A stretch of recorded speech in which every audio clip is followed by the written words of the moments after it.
warahmatullahi wabarakatuh. Dan terutama dalam Solihin SPG selaku mentor dan kepala SMA Negeri 1 Demak dan teman-teman yang saya hormati. Di sini saya akan menyampaikan seminar hasil laporan orientasi pengenalan nilai dan etik instansi bagi PDKT, di mana kemarin selama 9 hari kita sudah melakukan kegiatan dan melakukan metodenya. Baik, sebelumnya saya untuk memperkenalkan diri. Ini nama saya Wahyu Tasari, unit kerja di SMA Negeri 1 Demak.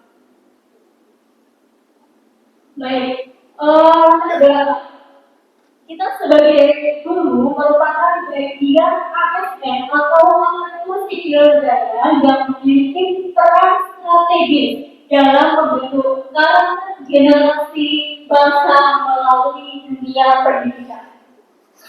Untuk memperkuat budaya kerja yang unggul dan profesional, pemerintah menetapkan core value ASN yang disebut dengan berakhlak, meliputi berorientasi pada pelayanan, akuntabel, kompeten, harmonis, loyal, adaptif, dan kolaboratif. Hal ini semuanya diperlukan oleh seorang guru untuk dapat menciptakan pembelajaran yang maksimal.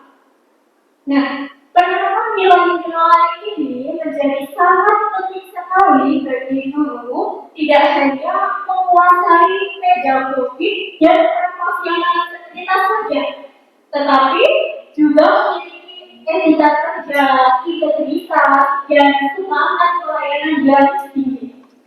Hal ini juga sejalan dengan tuntutan perubahan zaman dan kebutuhan pendidikan pada abad 21, di mana guru dituntut untuk terus berkembang dan berperan aktif dalam menciptakan pembelajaran yang bermutu, berkarakter, dan inklusif. Nah, adapun untuk visi SMA Negeri 1 Demak itu sendiri yaitu berakhlak mulia, berprestasi unggul, dan berbudaya lingkungan. Dan untuk misinya sendiri di sini ada 9 jenis misi. Yang pertama, meningkatkan keimanan dan ketakwaan kepada Tuhan yang Maha Esa sesuai agama dan keyakinannya. Kemudian meningkatkan sikap sopan santun dan berbudi pekerti luhur berdasarkan nilai-nilai budaya bangsa. Sampai yang terakhir adalah melaksanakan manajemen partisipatif, terbuka, dan akuntabel dalam proses pengembangan sekolah demi terciptanya kerjasama yang harmonis antara warga sekolah dan lembaga yang terkait dalam mewujudkan sekolah yang unggul. Nah, tujuan dari diadakannya orientasi pengenalan etik ASN ini bagi guru dalam proses pembelajaran di sini ada 4 hal. Yang pertama, dengan adanya orientasi ini diharapkan guru dapat mendidik peserta didik supaya mempunyai sikap sopan santun dan berbudi pekerti luhur berdasarkan nilai-nilai budaya bangsa.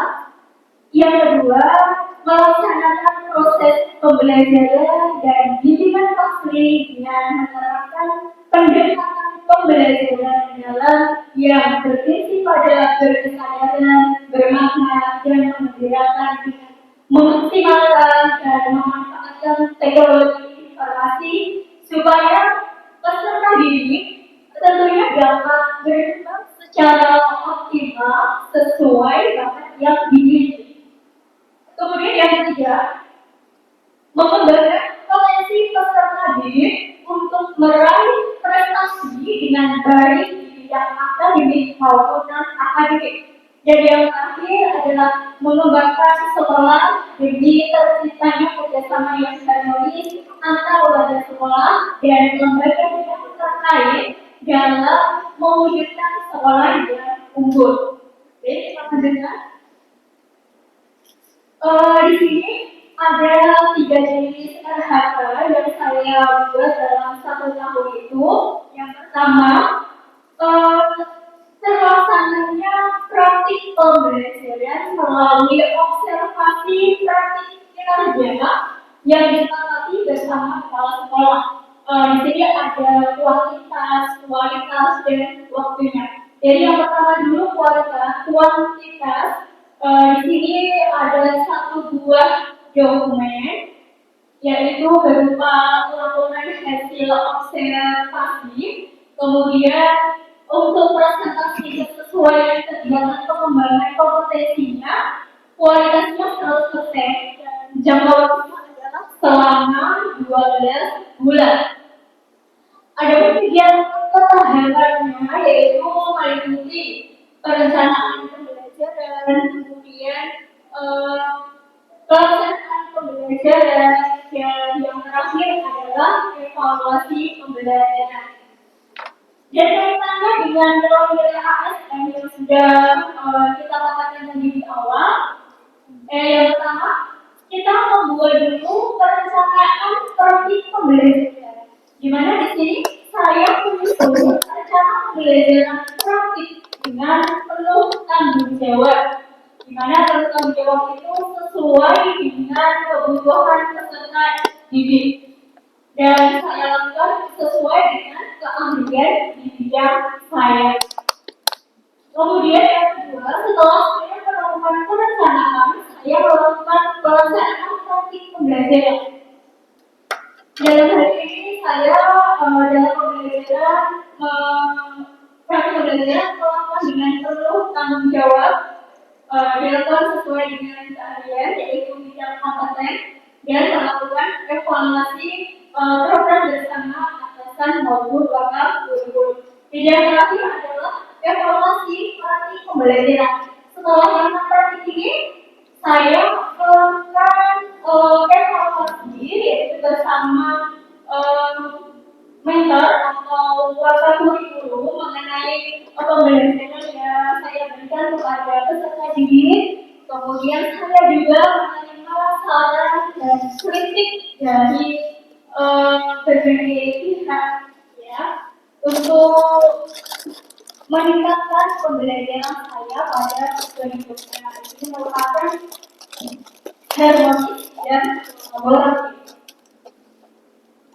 Selanjutnya yang kedua yaitu terlaksananya pengembangan kompetensi yang meningkatkan pembelajaran yang bermutu untuk semua. Jadi di sini saya juga aktif untuk mengikuti Bimtek, di mana di sini ada di ruang kerja atau dulu namanya adalah PSM.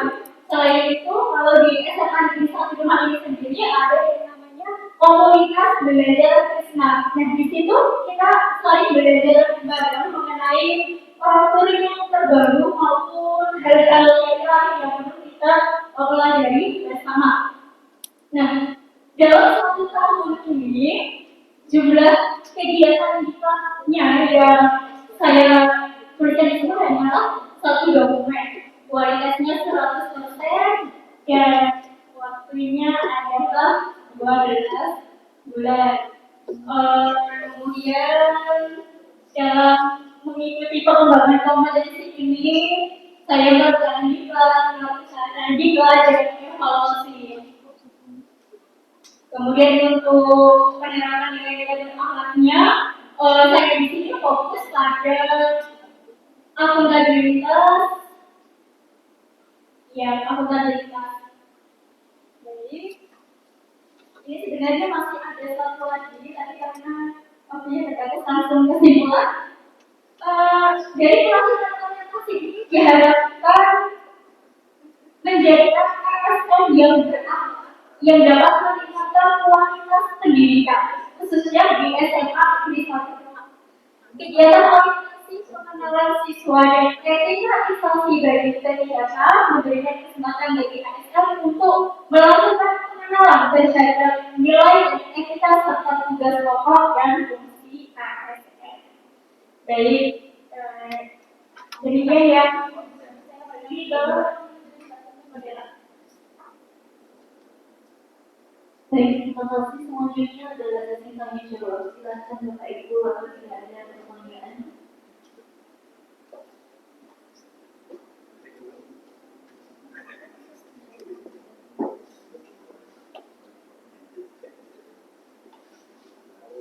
Terima kasih atas waktunya. Untuk yang saya tanyakan pada guru saya, yaitu ada SMK yang sudah pandemi buat untuk poin terlaksananya pembelajaran atau pembimbingan dalam pembelajaran yang terbaru. Mohon panjenengan bisa menyampaikan bukti-buktinya itu berupa. Sudah, terima kasih.